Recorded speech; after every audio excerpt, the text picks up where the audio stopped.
capítulo sí, donde todavía prosigue el cautivo su suceso.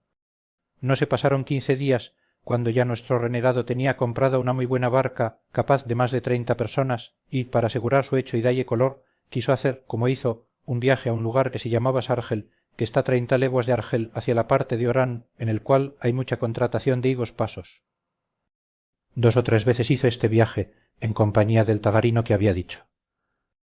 Tagarinos llaman en Berbería a los moros de Aragón y a los de Granada mudéjares, y en el reino de Fez llaman a los mudéjares elchés, los cuales son la gente de quien aquel rey más se sirve en la guerra.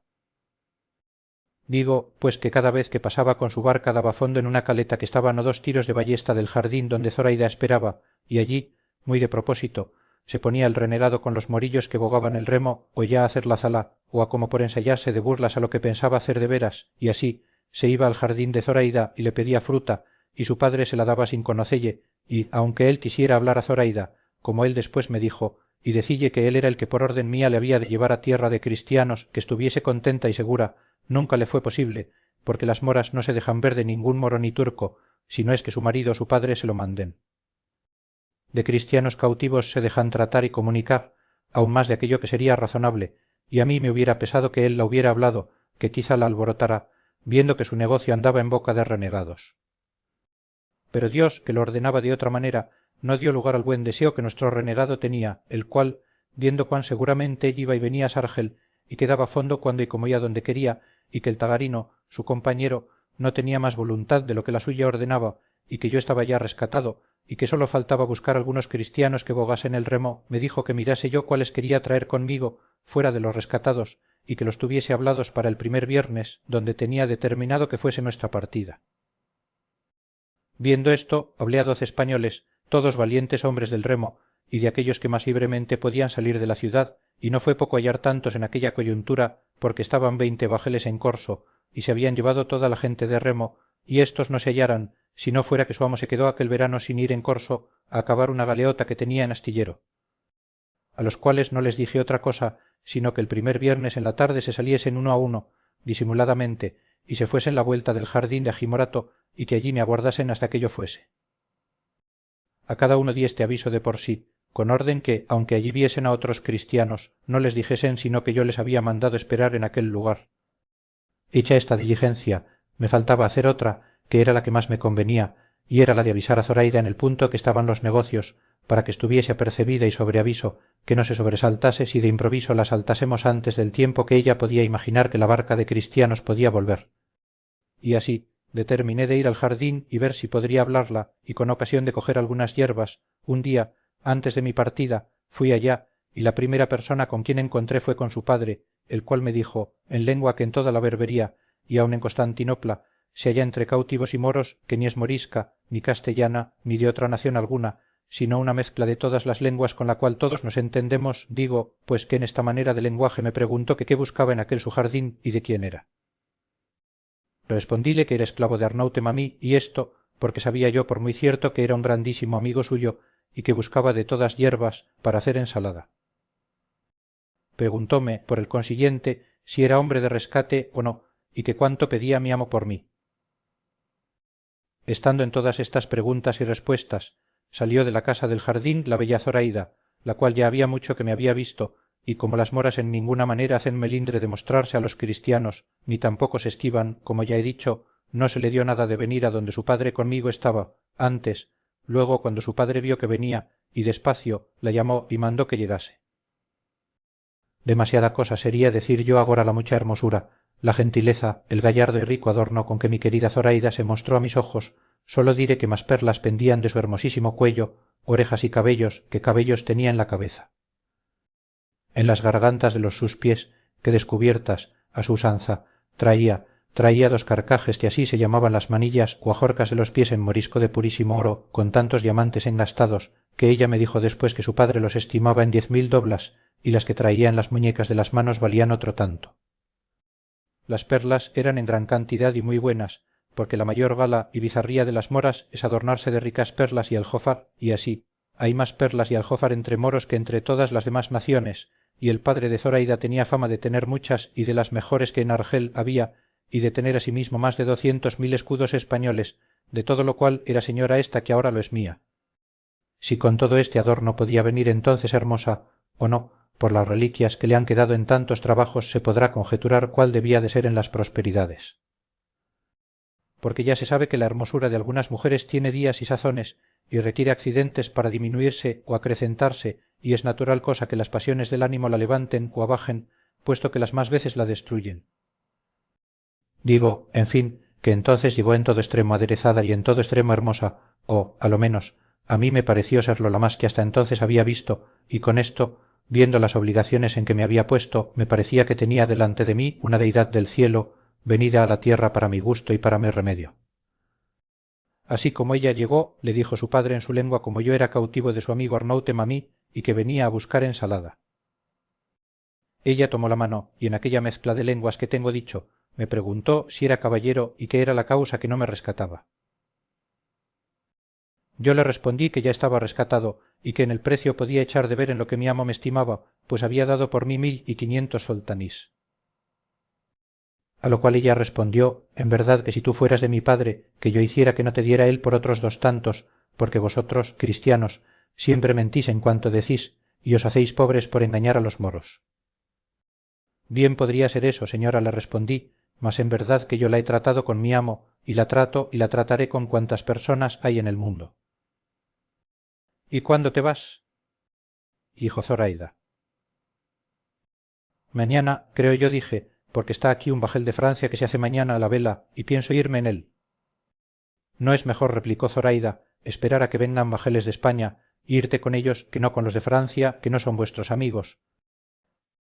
No respondí yo, aunque sí como hay nuevas que viene ya un bajel de España, es verdad, todavía yo le aguardaré, puesto que es más cierto el partirme mañana, porque el deseo que tengo de verme en mi tierra y con las personas que bien quiero es tanto que no me dejará esperar otra comodidad, si se tarda, por mejor que sea. Debes de ser, sin duda, casado en tu tierra, dijo Zoraida, y por eso deseas ir a verte con tu mujer. No soy, respondí yo, casado, mas tengo dada la palabra de casarme en llegando allá. ¿Y es hermosa la dama a quien se la diste? Dijo Zoraida. Tan hermosa es, respondí yo, que para encarecella y decirte la verdad, te parece a ti mucho. De esto se rió muy de veras su padre y dijo, Gualá, cristiano, que debe de ser muy hermosa si se parece a mi hija, que es la más hermosa de todo este reino. Si no, mírala bien y verás cómo te digo verdad. Servíanos de intérprete a las más de estas palabras y razones el padre de Zoraida, como más ladino, que, aunque ella hablaba la bastarda lengua que, como he dicho, allí se usa, más declaraba su intención por señas que por palabras. Estando en estas y otras muchas razones, llegó un moro corriendo y dijo a grandes voces que por las bardas o paredes del jardín habían saltado 4 turcos y andaban cogiendo la fruta, aunque no estaba madura. Sobresaltóse el viejo, y lo mesmo hizo Zoraida, porque es común y casi natural el miedo que los moros a los turcos tienen, especialmente a los soldados, los cuales son tan insolentes y tienen tanto imperio sobre los moros que a ellos están sujetos, que los tratan peor que si fuesen esclavos suyos. Digo, pues que dijo su padre a Zoraida, hija, retírate a la casa y enciérrate, en tanto que yo voy a hablar a estos canes, y tú, cristiano, busca tus hierbas, y vete en buen hora, y llévete a la con bien a tu tierra. Yo me incliné, y él se fue a buscar los turcos, dejándome solo con Zoraida, que comenzó a dar muestras de irse donde su padre la había mandado. Pero apenas él se encubrió con los árboles del jardín, cuando ella, volviéndose a mí, llenos los ojos de lágrimas, me dijo, ame sí, cristiano, ame sí, que quiere decir, baste, cristiano, baste. Yo la respondí, señora, sí, pero no en ninguna manera sin ti, el primero Jumá me aguarda, y no te sobresaltes cuando nos veas, que sin duda alguna iremos a tierra de cristianos. Yo le dije esto de manera que ella me entendió muy bien a todas las razones que entrambos pasamos, y echándome un brazo al cuello, con desmayados pasos comenzó a caminar hacia la casa, y quiso la suerte, que pudiera ser muy mala si el cielo no lo ordenara de otra manera, que, yendo los dos de la manera y postura que os he contado, con un brazo al cuello, su padre, que ya volvía de hacer ir a los turcos, nos vio de la suerte y manera que íbamos, y nosotros vimos que él nos había visto, pero Zoraida, advertida y discreta, no quiso quitar el brazo de mi cuello, antes se llegó más a mí, y puso su cabeza sobre mi pecho, doblando un poco las rodillas, dando claras señales y muestras que se desmayaba, y yo, ansimismo, di a entender que la sostenía contra mi voluntad. Su padre llegó corriendo a donde estábamos, y viendo a su hija de aquella manera le preguntó que qué tenía, pero como ella no le respondiese, dijo su padre sin duda alguna que con el sobresalto de la entrada de estos canes se ha desmayado. Y quitándola del mío, la arrimó a su pecho, y ella, dando un suspiro y aún no enjutos los ojos de lágrimas, volvió a decir amexi, cristiano, amexi, vete, cristiano, vete. A lo que su padre respondió, no importa, hija, que el cristiano se vaya, que ningún mal te ha hecho, y los turcos ya son idos. No te sobresalte cosa alguna, pues ninguna hay que pueda darte pesadumbre, pues, como ya te he dicho, los turcos, a mi ruego, se volvieron por donde entraron. Ellos, señor, la sobresaltaron, como has dicho, dije yo a su padre, mas, pues ella dice que yo me vaya, no la quiero dar pesadumbre, quédate en paz, y con tu licencia volveré, si fuere menester, por hierbas a este jardín, que según dice mi amo, en ninguno las hay mejores para ensalada que en él. Todas las que quisieres podrás volver, respondió Agimorato, que mi hija no dice esto porque tú ni ninguno de los cristianos la enojaban, sino que, por decir que los turcos se fuesen, dijo que tú te fueses, o porque ya era hora que buscases tus hierbas. Con esto me despedí al punto de entrambos, y ella, arrancándosele el alma, al parecer, se fue con su padre, y yo, con achaque de buscar las hierbas, rodeé muy bien y a mi placer todo el jardín, miré bien las entradas y salidas, y la fortaleza de la casa, y la comodidad que se podía ofrecer para facilitar todo nuestro negocio. Hecho esto, me vine y di cuenta de cuanto había pasado al renegado y a mis compañeros, y ya no veía la hora de verme gozar sin sobresalto del bien que en la hermosa y bella Zoraida la suerte me ofrecía. En fin, el tiempo se pasó, y se llegó el día y plazo de nosotros tan deseado, y siguiendo todos el orden y parecer que con discreta consideración y largo discurso muchas veces habíamos dado, tuvimos el buen suceso que deseábamos, porque el viernes que se siguió al día que yo con Zoraida hablé en el jardín, nuestro renegado, al anochecer, dio fondo con la barca casi frontero de donde la hermosísima Zoraida estaba. Ya los cristianos que habían de bogar el remo estaban prevenidos y escondidos por diversas partes de todos aquellos alrededores. Todos estaban suspensos y alborozados, aguardándome, deseosos ya de embestir con el bajel que a los ojos tenían, porque ellos no sabían el concierto del renegado, sino que pensaban que a fuerza de brazos habían de haber y ganar la libertad, quitando la vida a los moros que dentro de la barca estaban. Sucedió, pues que así como yo me mostré y mis compañeros, todos los demás escondidos que nos vieron se vinieron llegando a nosotros. Esto era ya a tiempo que la ciudad estaba ya cerrada, y por toda aquella campaña ninguna persona parecía. Como estuvimos juntos, dudamos si sería mejor ir primero por Zoraida o rendir primero a los moros vagarinos que bogaban el remo en la barca. Y, estando en esta duda, llegó a nosotros nuestro renegado diciéndonos que en qué nos deteníamos, que ya era hora, y que todos sus moros estaban descuidados, y los más de ellos durmiendo. Dijímosle en lo que reparábamos, y él dijo que lo que más importaba era rendir primero el bajel, que se podía hacer con grandísima facilidad y sin peligro alguno, y que luego podíamos ir por Zoraida. Pareciónos bien a todos lo que decía, y así, sin detenernos más, haciendo él la guía, llegamos al bajel, y saltando él dentro primero metió mano a un alfanje, y dijo en morisco: ninguno de vosotros se mueva de aquí si no quiere que le cueste la vida. Ya, a este tiempo, habían entrado dentro casi todos los cristianos.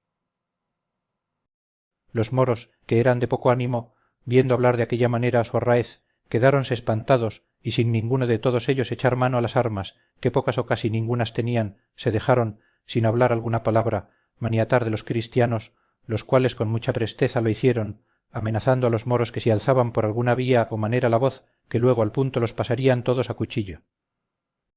Hecho ya esto, quedándose en guardia de ellos la mitad de los nuestros, los que quedábamos, haciéndonos asimismo el renegado la guía, fuimos al jardín de Agimorato, y quiso la buena suerte que, llegando a abrir la puerta, se abrió con tanta facilidad como si cerrada no estuviera, y así, con gran quietud y silencio, llegamos a la casa sin ser sentidos de nadie. Estaba la bellísima Zoraida aguardándonos a una ventana, y así como sintió gente, preguntó con voz baja si éramos Mizarani, como si dijera o preguntara si éramos cristianos. Yo le respondí que sí y que bajase. Cuando ella me conoció, no se detuvo un punto, porque, sin responderme palabra, bajó en un instante, abrió la puerta y mostróse a todos tan hermosa y ricamente vestida que no lo acierto a encarecer. Luego que yo la vi, le tomé una mano y la comencé a besar, y el renegado hizo lo mismo, y mis dos camaradas, y los demás, que el caso no sabían, hicieron lo que vieron que nosotros hacíamos, que no parecía sino que le dábamos las gracias y la reconocíamos por señora de nuestra libertad. el renegado, le dijo en lengua morisca, si estaba su padre en el jardín. Y ya respondió que sí y que dormía. Pues será menester despertalle, replicó el renegado, y llevárnosle con nosotros, y todo aquello que tiene de valor este hermoso jardín. No, dijo ella, a mi padre no se ha de tocar en ningún modo, y en esta casa no hay otra cosa que lo que yo llevo, que es tanto que bien habrá para que todos quedéis ricos y contentos, y esperaros un poco y lo veréis.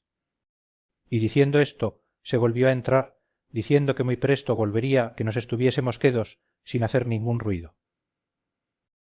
Preguntéle al renegado lo que con ella había pasado, el cual me lo contó, a quien yo dije que en ninguna cosa se había de hacer más de lo que Zoraida quisiese, la cual ya que volvía cargada con un cofrecillo lleno de escudos de oro, tantos que apenas lo podía sustentar, quiso la mala suerte que su padre despertase en el ínterin y sintiese el ruido que andaba en el jardín, y asomándose a la ventana, luego conoció que todos los que en él estaban eran cristianos, y dando muchas, grandes y desaforadas voces, comenzó a decir en arábigo: cristianos, cristianos. Ladrones, ladrones. Por los cuales gritos nos vimos todos puestos en grandísima y temerosa confusión. Pero el renegado, viendo el peligro en que estábamos y lo mucho que le importaba salir con aquella empresa antes de ser sentido, con grandísima presteza, subió donde Agimorato estaba, y juntamente con él fueron algunos de nosotros, que yo no sé desamparar a la Zoraida, que como desmayada se había dejado caer en mis brazos. En resolución, los que subieron se dieron tan buena maña que en un momento bajaron con Agimorato, trayéndole atadas las manos y puesto un pañizuelo en la boca, que no le dejaba hablar palabra, amenazándole que el hablarla le había de costar la vida. Cuando su hija le vio, se cubrió los ojos por no verle, y su padre quedó espantado, ignorando cuán de su voluntad se había puesto en nuestras manos.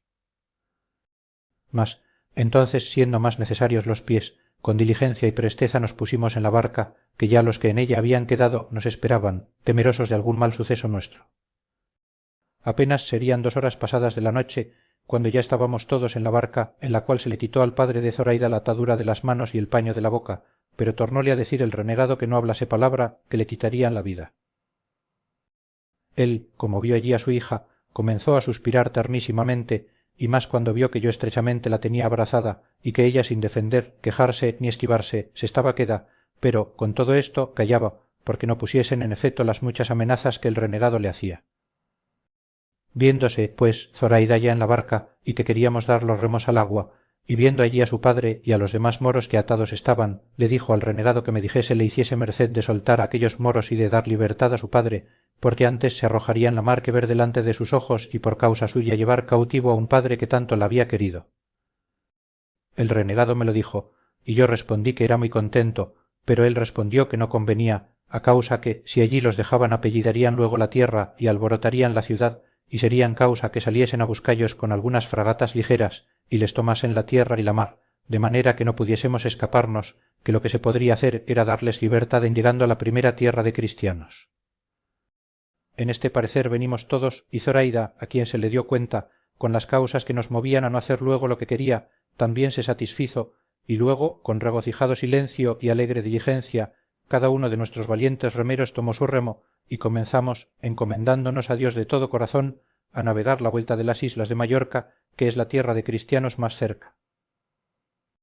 Pero, a causa de soplar un poco el viento tramontana y estar la mar algo picada, no fue posible seguir la derrota de Mallorca, y fuenos forzoso dejarnos ir tierra a tierra la vuelta de Orán, no sin mucha pesadumbre nuestra, por no ser descubiertos del lugar de Sargel, que en aquella costa cae 60 millas de Argel.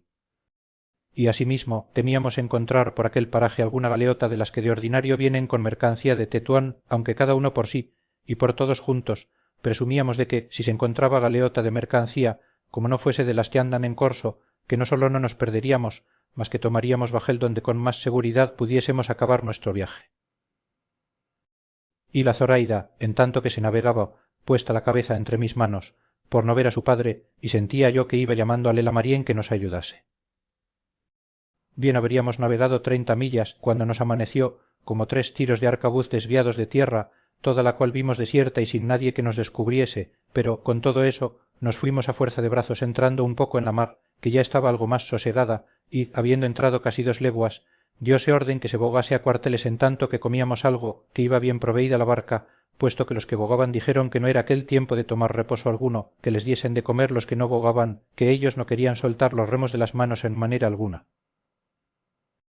hízose ansí, y en esto comenzó a soplar un viento largo que nos obligó a hacer luego vela y a dejar el remo y enderezar a orán por no ser posible poder hacer otro viaje. Todo se hizo con mucha presteza y así a la vela navegamos por más de 8 millas por hora sin llevar otro temor alguno sino el de encontrar con bajel que de corso fuese. Dimos de comer a los moros bagarinos y el renegado les consoló diciéndoles como no iban cautivos que en la primera ocasión les darían libertad.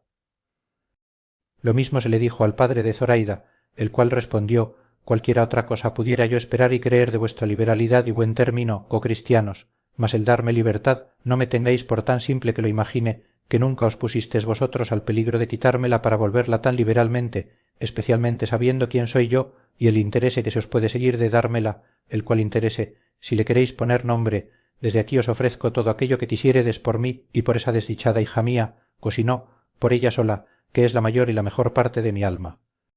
En diciendo esto comenzó a llorar tan amargamente que a todos nos movió a compasión y forzó a Zoraida que le mirase, la cual, viéndole llorar, así se enterneció que se levantó de mis pies y fue a abrazar a su padre y juntando su rostro con el suyo, comenzaron los dos tan tierno llanto que muchos de los que allí íbamos y acompañamos en él. Pero cuando su padre la vio adornada de fiesta y con tantas joyas sobre sí, le dijo en su lengua: ¿qué es esto, hija? Que ayer al anochecer, antes que nos sucediese esta terrible desgracia en que nos vemos, te vi con tus ordinarios y caseros vestidos, y agora, sin que hayas tenido tiempo de vestirte y sin haberte dado alguna nueva alegre de solenizalle con adornarte y pulirte, te veo compuesta con los mejores vestidos que yo supe y pude darte cuando nos fue la ventura más favorable. Respóndeme a esto, que me tiene más suspenso y admirado que la misma desgracia en que me hallo. Todo lo que el moro decía a su hija nos lo declaraba el renegado, y ella no le respondía palabra. Pero cuando él vio a un lado de la barca el cofrecillo donde ella solía tener sus joyas, el cual sabía él bien que le había dejado en Argel, y no traídole al jardín, quedó más confuso, y preguntóle que cómo aquel cofre había venido a nuestras manos, y qué era lo que venía dentro. A lo cual el renegado, sin aguardar que Zoraida le respondiese, le respondió: no te canses, señor, en preguntar a Zoraida, tu hija, tantas cosas, porque con una que yo te responda te satisfaré a todas, y así quiero que sepas que ella es cristiana, y es la que ha sido la lima de nuestras cadenas y la libertad de nuestro cautiverio. Ella va aquí de su voluntad, tan contenta, a lo que yo imagino, de verse en este estado como el que sale de las tinieblas a la luz, de la muerte a la vida y de la pena a la gloria. Es verdad lo que éste dice, hija, dijo el moro. Así es, respondió Zoraida. Que en efecto, replicó el viejo, tú eres cristiana y la que ha puesto a su padre en poder de sus enemigos. A lo cual respondió Zoraida: la que es cristiana yo soy, pero no la que te ha puesto en este punto, porque nunca mi deseo se extendió a dejarte ni a hacerte mal, sino a hacerme a mí bien. ¿Y qué bien es el que te has hecho, hija? Eso, respondió ella, pregúntaselo tú, valela Marién, que ella te lo sabrá decir mejor que no yo. Apenas hubo oído esto el moro, cuando, con una increíble presteza, se arrojó de cabeza en la mar, donde sin ninguna duda se ahogara si el vestido largo y embarazoso que traía no le entretuviera un poco sobre el agua. Dio voces Zoraida que le sacasen, y así, acudimos luego todos, y asiéndole de la almalafa, le sacamos medio ahogado y sin sentido, de que recibió tanta pena Zoraida que, como si fuera ya muerto, hacía sobre él un tierno y doloroso llanto. Volvímosle boca abajo, volvió mucha agua, tornó en sí al cabo de 2 horas, en las cuales, habiéndose trocado el viento, nos convino volver hacia tierra y hacer fuerza de remos por no embestir en ella, mas quiso nuestra buena suerte que llegamos a una cala que se hace al lado de un pequeño promontorio o cabo que de los moros es llamado el de la cava rumía, que en nuestra lengua quiere decir la mala mujer cristiana, y es tradición entre los moros que en aquel lugar está enterrada la cava, por quien se perdió España, porque cava en su lengua quiere decir mujer mala, y rumía, cristiana, y aun tienen por mal agüero llegar allí a dar fondo cuando la necesidad les fuerza a ello, porque nunca le dan sin ella, puesto que para nosotros no fue abrigo de mala mujer, sino puerto seguro de nuestro remedio, según andaba alterada la mar. Pusimos nuestras centinelas en tierra y no dejamos jamás los remos de la mano, comimos de lo que el renegado había proveído y rogamos a Dios y a Nuestra Señora de todo nuestro corazón que nos ayudase y favoreciese para que felicemente diésemos fin a tan dichoso principio. Diose orden, a suplicación de Zoraida, como echásemos en tierra a su padre y a todos los demás moros que allí atados venían, porque no le bastaba el ánimo, ni lo podían sufrir sus blandas entrañas, ver delante de sus ojos atado a su padre y aquellos de su tierra presos. Prometímosle de hacerlo así al tiempo de la partida, pues no corría peligro el dejallos en aquel lugar que era despoblado. No fueron tan vanas nuestras oraciones que no fuesen oídas del cielo, que, en nuestro favor, luego volvió el viento, tranquilo el mar, convidándonos a que tornásemos alegres a proseguir nuestro comenzado viaje.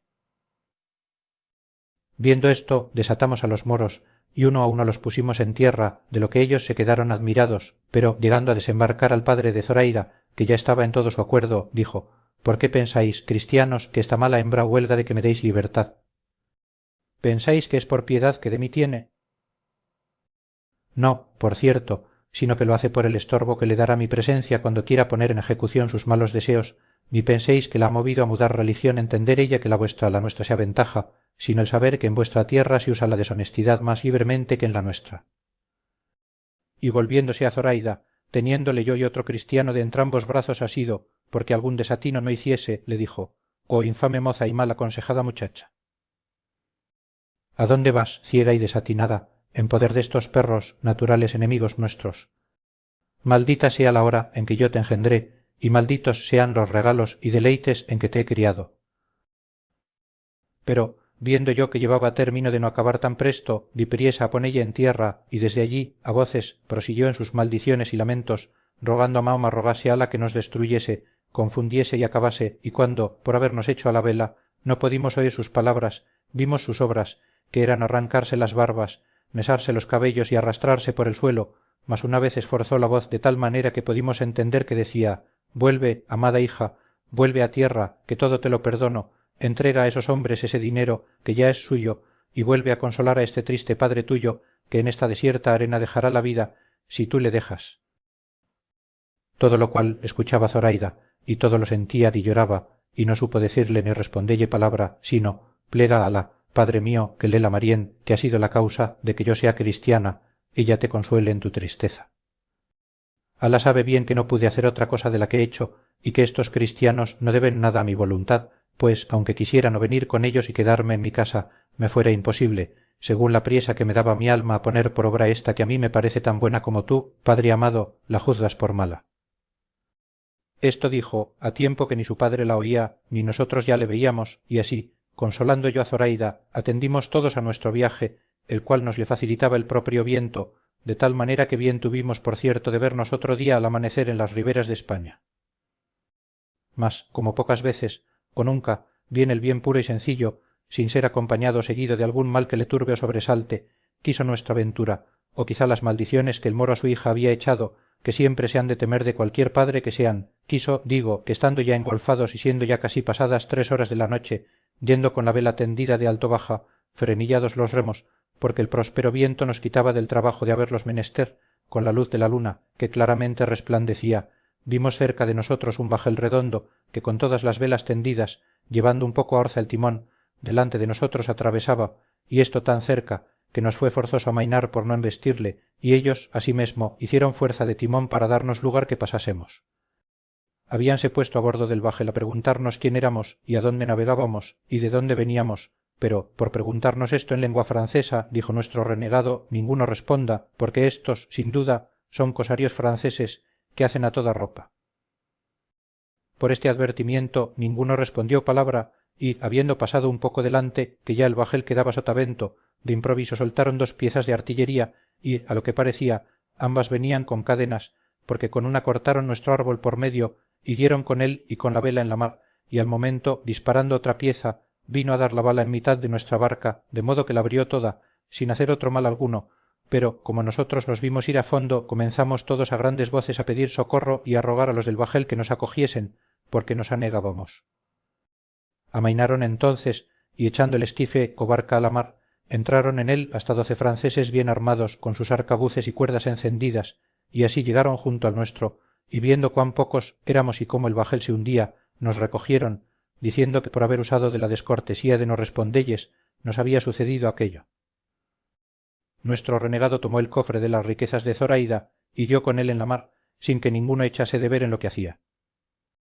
En resolución, todos pasamos con los franceses, los cuales, después de haberse informado de todo aquello que de nosotros saber quisieron, como si fueran nuestros capitales enemigos, nos despojaron de todo cuanto teníamos y a Zoraida le quitaron hasta los carcajes que traía en los pies. pero no me daba a mí tanta pesadumbre la que a Zoraida daban como me la daba el temor que tenía de que habían de pasar del quitar de las riquísimas y preciosísimas joyas al quitar de la joya que más valía y ella más estimaba. Pero los deseos de aquella gente no se extienden a más que al dinero, y desto jamás se ve harta su codicia, lo cual entonces llegó a tanto que aun hasta los vestidos de cautivos nos quitaran si de algún provecho les fueran. Y hubo parecer entre ellos de que a todos nos arrojasen a la mar envueltos en una vela, porque tenían intención de tratar en algunos puertos de España con nombre de que eran bretones, y si nos llevaban vivos, serían castigados, siendo descubierto su hurto. Mas el capitán, que era el que había despojado a mi querida Zoraida, dijo que él se contentaba con la presa que tenía, y que no quería tocar en ningún puerto de España, sino pasar el estrecho de Gibraltar de noche, o como pudiese, irse a la Rochela, de donde había salido, y así tomaron por acuerdo de darnos el esquife de su navío y todo lo necesario para la corta navegación que nos quedaba, como lo hicieron otro día, ya vista de tierra de España, con la cual vista todas nuestras pesadumbres y pobrezas se nos olvidaron de todo punto, como si no hubieran pasado por nosotros, tanto es el gusto de alcanzar la libertad perdida.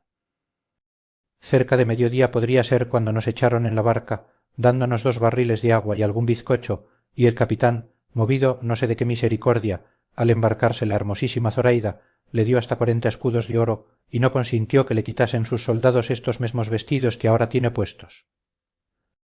Entramos en el bajel, dímosles las gracias por el bien que nos hacían, mostrándonos más agradecidos que quejosos. Ellos se hicieron a lo largo, siguiendo la derrota del estrecho. Nosotros, sin mirar a otro norte que a la tierra que se nos mostraba delante, nos dimos tanta priesa a bogar que al poner del sol estábamos tan cerca que bien pudiéramos, a nuestro parecer, llegar antes que fuera muy noche, pero, por no parecer en aquella noche la luna y el cielo mostrarse escuro, y por ignorar el paraje en que estábamos, no nos pareció cosa segura embestir en tierra, como a muchos de nosotros les parecía, diciendo que diésemos en ella, aunque fuese en unas peñas y lejos de poblado, porque así aseguraríamos el temor que de razón se debía tener que por allí anduviesen bajeles de cosarios de Tetuán, los cuales anochecen en Berbería y amanecen en las costas de España, y hacen de ordinario presa, y se vuelven a dormir a sus casas. Pero, de los contrarios pareceres, el que se tomó fue que nos llegásemos poco a poco, y que si el sosiego del mar lo concediese, desembarcásemos donde pudiésemos. Hízose así, y poco antes de la media noche sería cuando llegamos al pie de una disformísima y alta montaña, no tan junto al mar que no concediese un poco de espacio para poder desembarcar cómodamente. Embestimos en la arena, salimos a tierra, besamos el suelo, y con lágrimas de muy alegrísimo contento dimos todos gracias a Dios, Señor nuestro, por el bien tan incomparable que nos había hecho. Sacamos de la barca los bastimentos que tenía, tirámosla en tierra, y subímonos un grandísimo trecho en la montaña, porque aún allí estábamos, y aún no podíamos asegurar el pecho, ni acabábamos de creer que era tierra de cristianos la que ya nos sostenía. Amaneció más tarde, a mi parecer, de lo que quisiéramos. Acabamos de subir toda la montaña, por ver si desde allí algún poblado se descubría, o algunas cabañas de pastores, pero, aunque más tendimos la vista, ni poblado, ni persona, ni senda, ni camino descubrimos. Con todo esto, determinamos de entrarnos la tierra dentro, pues no podría ser menos, sino que presto descubriésemos quien nos diese noticia della. Pero lo que a mí más me fatigaba era el ver ir a pie Zoraida por aquellas asperezas, que puesto que alguna vez la puse sobre mis hombros, más le cansaba a ella mi cansancio que la reposaba su reposo, y así nunca más quiso que yo aquel trabajo tomase, y con mucha paciencia y muestras de alegría, llevándola yo siempre de la mano, poco menos de un cuarto de legua debíamos de haber andado, cuando llegó a nuestros oídos el son de una pequeña esquila, señal clara que por allí cerca había ganado, y mirando todos con atención si alguno se parecía, vimos al pie de un alcornoque un pastor mozo, que con grande reposo y descuido estaba labrando un palo con un cuchillo. Dimos voces, y él, alzando la cabeza, se puso ligeramente en pie, y a lo que después supimos, los primeros que a la vista se le ofrecieron fueron el renegado y Zoraida, y como él los vio en hábito de moros, pensó que todos los de la berbería estaban sobre él, y metiéndose con extraña ligereza por el bosque adelante, comenzó a dar los mayores gritos del mundo diciendo: moros, moros hay en la tierra. Moros, moros. Arma, arma. Con estas voces quedamos todos confusos, y no sabíamos qué hacernos, pero considerando que las voces del pastor habían de alborotar la tierra y que la caballería de la costa había de venir luego a ver lo que era, acordamos que el renegado se desnudase las ropas del turco y se vistiese un gilecuelco o casaca de cautivo que uno de nosotros le dio luego, aunque se quedó en camisa, y así, encomendándonos a Dios, fuimos por el mismo camino que vimos que el pastor llevaba, esperando siempre cuándo había de dar sobre nosotros la caballería de la costa.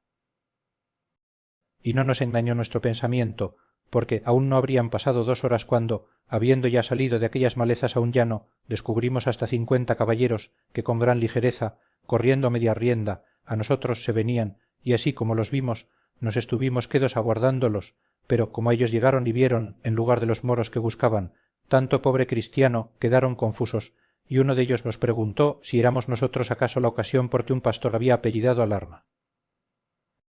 Sí, dije yo, y, queriendo comenzar a decirle mi suceso, y de dónde veníamos y quién éramos, uno de los cristianos que con nosotros venían conoció al jinete que nos había hecho la pregunta, y dijo, sin dejarme a mí decir más palabra, gracias sean dadas a Dios, señores, que a tan buena parte nos ha conducido, porque, si yo no me engaño, la tierra que pisamos es la de Vélez Málaga, si ya los años de mi cautiverio no me han quitado de la memoria el acordarme que vos, señor, que nos preguntáis quién somos, sois Pedro de Bustamante, tío mío.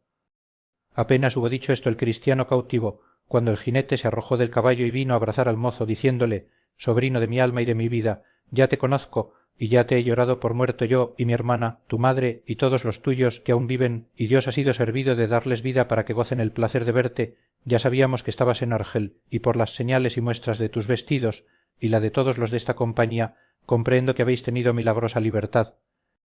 Así es, respondió el mozo, y tiempo nos quedará para contároslo todo. Luego que los jinetes entendieron que éramos cristianos cautivos, se apearon de sus caballos, y cada uno nos convidaba con el suyo para llevarnos a la ciudad de Vélez Málaga, que legua y media de allí estaba. Algunos de ellos volvieron a llevar la barca a la ciudad, diciéndoles dónde la habíamos dejado, otros nos subieron a las ancas, y Zoraida fue en las del caballo del tío del cristiano. Saliónos a recebir todo el pueblo, que ya de alguno que se había adelantado sabían la nueva de nuestra venida. No se admiraban de ver cautivos libres, ni moros cautivos, porque toda la gente de aquella costa está hecha a ver a los unos y a los otros, pero admirábanse de la hermosura de Zoraida, la cual en aquel instante y sazón estaba en su punto, ansí con el cansancio del camino como con la alegría de verse ya en tierra de cristianos, sin sobresalto de perderse, y esto le había sacado al rostro tales colores que, si no es que la afición entonces me engañaba, os haré decir que más hermosa criatura no había en el mundo, a lo menos que yo la hubiese visto.